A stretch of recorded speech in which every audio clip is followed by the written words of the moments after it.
everyone, I'm Akers here in beautiful Sebastian, Florida for the General Tire World Championship. As you guys know, after a long day of fishing on the water, you guys want a nice cold beer. Bass and Brews, they go hand in hand. So I am here with Pete and Lynn Anderson. You guys are co-founders and husband and wife of Pareidolia Brewing Company here in Sebastian, Florida. How did this come about? Well, when we lived in San Diego, a friend of ours, a neighbor, had brought over some beer that he brewed.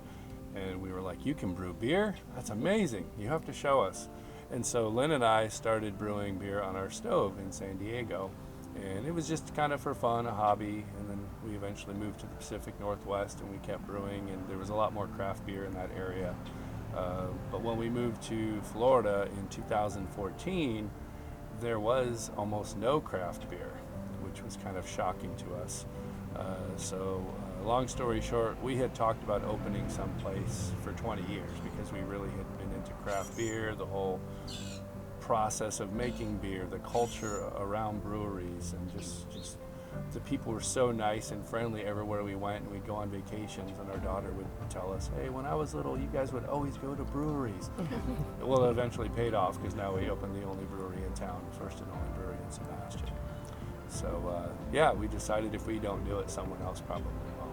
And where did the name Pareidolia come from? Well, it was a full moon, and Pete and I were sitting on the back porch and having a beer, of course, and some cloud formations were going by, and we happened to see a cartoon character go by. And Pete had been a psychology major earlier in college, and so he was familiar with the term pareidolia and the meaning of it being an image that is perceived and you're kind of hardwired to see images and faces and things. And so when we saw the cartoon character go by, we both said Pareidolia, and it just kind of stuck. We thought that's a great name for a brewery. So the name of your brewing company, Pareidolia, you really even embody that in your logo. That's just a crazy name.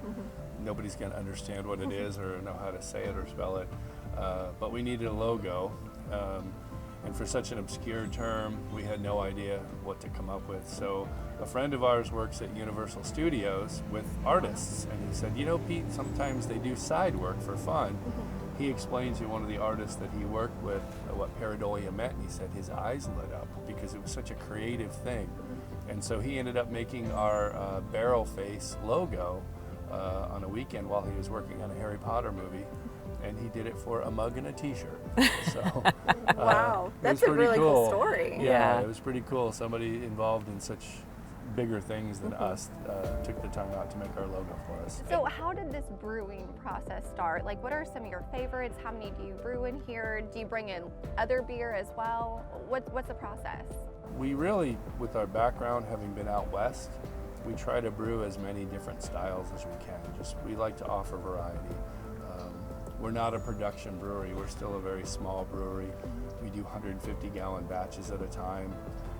We do close to 2,000 gallons a month is what we're brewing right now. So we're pretty tiny on the big scale of brewing, but that allows us to just experiment, have fun.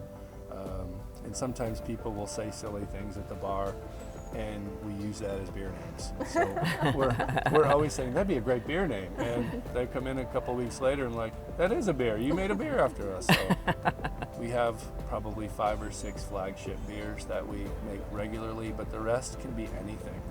We try to incorporate local ingredients. I think we still have some locally grown dragon fruit in the freezer. Oh, we've got mango and dragon fruit. People will bring fruit for us to brew with, and so it's a community effort. Guys, for more information on Pete and Lynn, you can go to pareidoliabeer.com. And as always, for more information on Major League Fishing and the General Tire World Championship, just go to majorleaguefishing.com.